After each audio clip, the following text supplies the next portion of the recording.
Social media पर एक video viral हो रहा है। उस वीडियो में एक महिला है जो कि भीड़ से घिरी हुई है। वो एक फ़ोन पर बात कर रही हैं और ऐसा बताया जा रहा है कि वो महिला महाराष्ट्र में आईपीएस अफसर है और वो जिनसे बात कर रही हैं वो है अजीत पवार, डिप्टी सीएम महाराष्ट्र। उस वीडियो को लेकर काफ़ी विवाद हो रहा है। लोग इस पे आरोप लगा रहे हैं कि जो अजीत दादा पवार हैं उन्होंने उस महिला आईपीएस अफसर को धमकाने की कोशिश की है। मेरे साथ पार्टी के एनसीपी के राष्ट्रीय महासचिव और national spokesperson Brijmohan Shrivastava ji हैं। उनसे जानते हैं कि वो कन्वर्सेशन आखिर क्या थी और उसमें किस तरह से अजीत दादा पवार उनको कह रहे थे।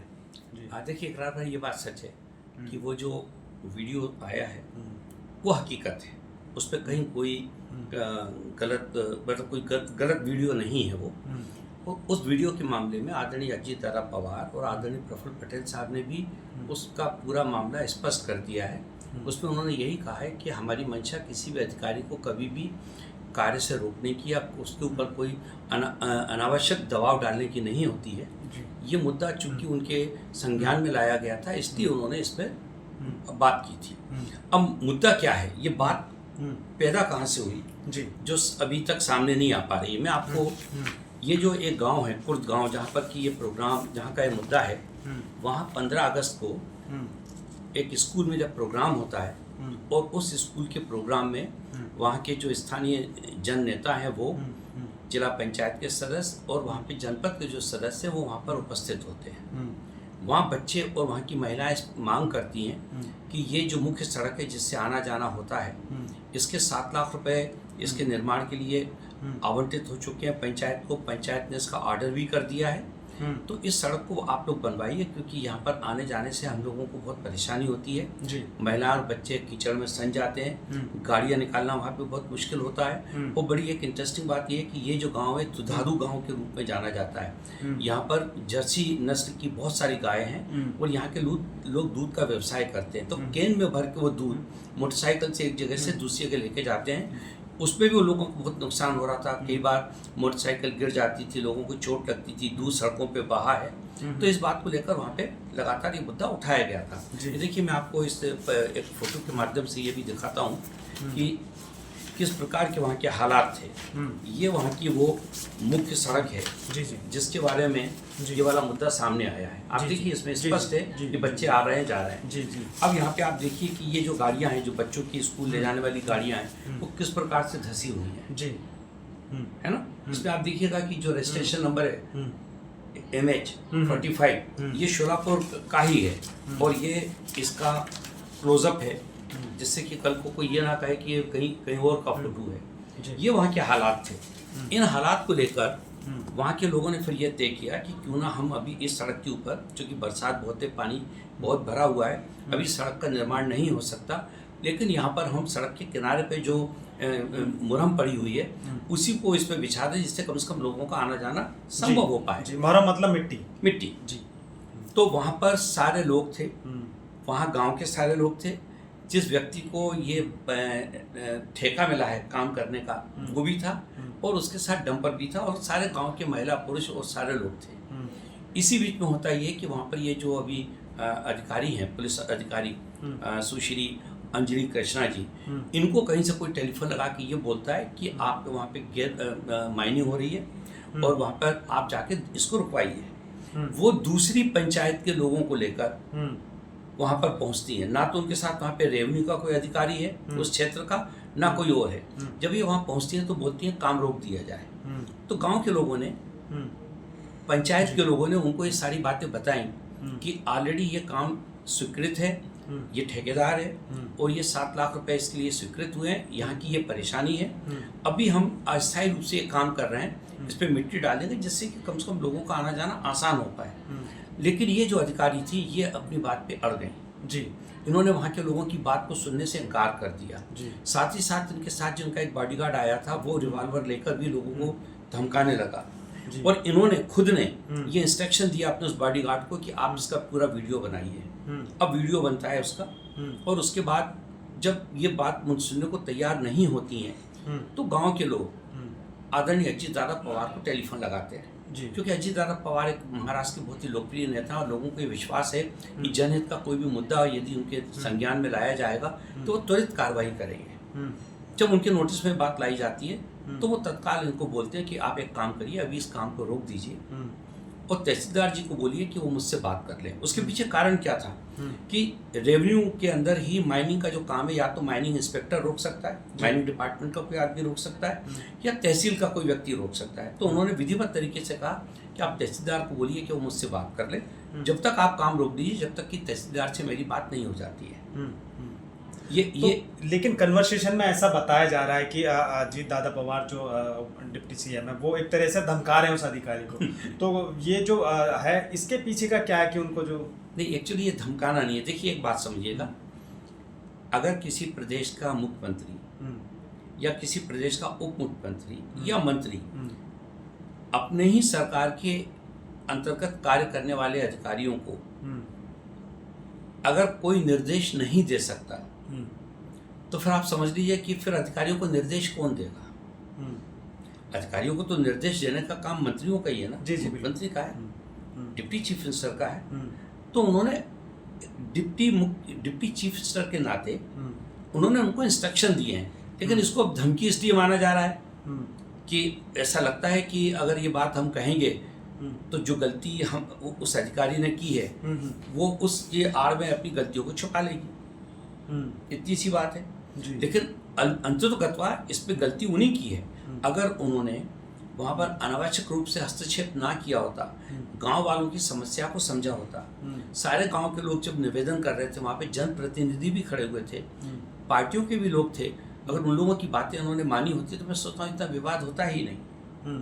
लेकिन इन्होंने अपने अहंकार के चलते, अपनी हठ धर्मिता के चलते वहाँ के लोगों की बात को सुनने से पूरी तौर से मना कर दिया, क्योंकि इनको ऐसा विश्वास था। वो बार बार महिलाओं जो अधिकारियों कह रही थी कि मैं अपनी ड्यूटी कर रही हूँ। बिल्कुल ठीक है, वो ड्यूटी कर रही थी ना जी। अब उस ड्यूटी के ऊपर हस्तक्षेप करने का अधिकार किसका है? जनता की तो बात सुनने को तैयार नहीं थी। उनको अगर कोई निर्देश दे सकता था तो या तो उनका कोई उच्च अधिकारी दे सकता था, या सरकार में बैठे हुए जो पद पे बैठे, मतलब वहाँ पे आदरणीय अजीत दादा पवार एक सामान्य विधायक नहीं है, वो वहाँ पे प्रदेश के डिप्टी चीफ मिनिस्टर हैं। अगर डिप्टी चीफ मिनिस्टर अपने अधीनस्थ अधिकारियों को निर्देश नहीं दे सकता किसी ऐसे मामले में जो जल्दबाजी में किया जा रहा हो या जिसके पीछे कोई कानूनी बाध्यता ना हो, और तो जिन लोगों ने अजीत दादा पवार को फोन किया वो लोग वहाँ के गांव के निवासी थे या गांव के निवासी थे? अच्छा, लोकल लोग थे। और जब इन्होंने बात तो उनका कोई भूमाफिया या उस तरह से कुछ जो उनसे तो कोई लेना देना नहीं, कोई मुद्दा नहीं था। वो तो गांव के लोग हैं, सामान्य लोग हैं, और वो अपनी उस जन समस्या को लेकर वहाँ पे आए हुए थे कि किसी ढंग से सड़क अगर ठीक हो जाए तो कम से कम हमारे बच्चे बच्चियाँ आसानी से आ जा सकें, गांव की महिलाएं आ जा सकें उससे, और ये जो दूध का व्यापार करने वाले लोग हैं उनको असुविधा ना हो। उनका मंतव्य खाली इतना था, और उनका दूर दूर तक किसी प्रकार से कोई माइनिंग माफिया नहीं है वो लोग। वो तो गांव के जिम्मेदार लोग हैं, और वो चाहते थे कि उस सड़क के ऊपर जो जिसका मैंने भी आपको फोटो दिखाया, उस सड़क के ऊपर मिट्टी डल जाए जिससे कि वहाँ पे लोगों का आना जाना आसान हो जाए, इतनी सी बात थी। लेकिन इन्होंने उस बात को सुनने से इनकार किया, और इनकार भी किया। इसके बाद इन्होंने जिद भी कर ली। जब देखा वहाँ के लोगों ने कि ये किसी भी ढंग से बात सुनने को तैयार नहीं है, ना वहाँ पे ये सरपंच की बात सुनने को तैयार थी, ना वहाँ के पूर्व विधायक की बात सुनने को तैयार थी, ना ही वहाँ पर जो लोग थे, जो जनप्रतिनिधि थे, जिला पंचायत या जनपद के जो निर्वाचित सदस्य थे, उन लोगों ने भी अनुरोध किया, पर वो किसी की भी बात सुनने को जब तैयार नहीं हुई तो अंतोगत्वा वहाँ के लोगों ने अजीत दादा पवार को टेलीफोन किया, और अजीत दादा पवार को ये सारी स्थिति बताई कि यहाँ पे ऐसे हालात हैं। उन्होंने ये सोचकर कि इस मौके पे वहाँ पर किसी प्रकार का विवाद ना हो, क्योंकि मुंबई में ऑलरेडी आदरणीय जारंगे साहब का मुद्दा एक चल ही रहा था। तो अजीत दादा पवार ने ये सोचा कि मैं अभी किसी ढंग से इस मामले को यहाँ पे कूल डाउन कर दूँ, तहसीलदार से फिर मैं बात कर लूँगा, वो बात करके जो इसका हल निकलेगा, अगर कोई गैरकानूनी काम कर रहा है तो जो पुलिस कार्रवाई करना चाहती है वो कार्रवाई करने देंगे, और यदि ऐसा कुछ नहीं है तो फिर उसको अपन उस ढंग से हैंडल करेंगे। ये सोचकर आदरणीय अजीत दादा पवार ने उनसे कहा, ये बात जरूर है कि दादा की जो उनकी एक तो आवाज़ उनकी भारी है। दूसरा, निश्चित रूप से वो प्रदेश के मुख्यमंत्री हैं, तो उनके अगर उनकी आवाज़ में आदेशात्मक नहीं होगा तो किसके उसमें होगा? अगर अधिकारी अगर उप मुख्यमंत्री की बात नहीं सुनेंगे तो फिर महाराष्ट्र में प्रशासन चलेगा कैसे? तो उसके अंतर्गत दादा ने इस बात को कहा, लेकिन चूंकि इस अधिकारी की समझ में आ गया था कि ये एक गलती कर गई है और उस गलती के तहत इन पे अब कार्रवाई हो सकती है, तो इन्होंने ये जो वीडियो रिकॉर्डिंग थी इसको वायरल करा दिया। ये घटना कब की है, किस तारीख की घटना है? 31 तारीख 31 तारीख और की ये लीक हुआ है 4 या 5 तारीख। इतने दिन इसलिए लग गए इस बात में कि जब उनको पता लगा कि उनके खिलाफ कार्रवाई हो सकती है और उन्होंने गलती की है, क्योंकि जब वो वहाँ पे थी तो उन्होंने इस बात को लोगों के बीच में कहा भी कि मैं आ गई हूँ, लेकिन मुझे नहीं मालूम था कि मुझे यहाँ पर आके क्या करना, मुझे तो टेलीफोन आया था इसलिए मैं यहाँ आई हूँ। तो उनको इस बात का एहसास हो गया था कि कहीं ना कहीं इस मामले में उनसे कानूनन रूप से कोई चूक हो गई है जो उनके अधिकार क्षेत्र में नहीं आती है। उसके चलते सारा विवाद हुआ और उसी के कारण ये चीज़ फ्लेयर अप हुई और मीडिया में इतनी व्यापकता के साथ आई। बड़े इसमें आश्चर्य की जो बात है कि बड़े बड़े जो चैनल हैं उन्होंने खाली क्लिपिंग के आधार पे खबरें बनाकर इसको लोगों के बीच में प्रचारित किया। किसी भी चैनल का कोई भी व्यक्ति फील्ड में नहीं गया, किसी ने भी जाकर वहाँ पे फील्ड में लोगों से बात नहीं की। इन्होंने इस अधिकारी ने अपनी गलती छुपाने के लिए वहाँ पर 15-20 लोगों के खिलाफ केस भी रजिस्टर्ड कराया है, जिसको लेकर वहाँ पे जन आक्रोश है। वहाँ की महिलाएं शायद हो सकता है वहाँ पर हड़ताल पे बैठी हूँ, प्रदर्शन कर रही हूँ, ये सारी बातें हुई है। इन सारी बातों से डर कर इस अधिकारी ने इसको वीडियो को प्रचारित इसलिए किया जिससे कि इस पे विवाद खड़ा हो जाए और कल को यदि कभी उनके खिलाफ कोई अनुशासनात्मक कार्रवाई की जाए तो ये माना जाए कि साहब उनके साथ ये एक तरह से दुर्भावनावश या इनसे बदला लेने के लिए इस प्रकार की कार्रवाई की गई है। जी जी जी, ये है इसकी हकीकत। जी बहुत बहुत शुक्रिया हमसे बात करने के लिए। ये बृजमोहन श्रीवास्तव जी थे, पार्टी के राष्ट्रीय प्रवक्ता है और नेशनल स्पोक्स पर्सन है। इन्होंने साफ तौर पर बताया कि क्या उस समय हुआ था, उस दिन क्या क्या हुआ था, सिलसिलेवार इन्होंने बताया। मैं इस पर एक बात और कहना चाहता हूँ, हम लोगों की कोई भी मंशा उस अधिकारी के खिलाफ किसी प्रकार की कार्रवाई करने की नहीं है।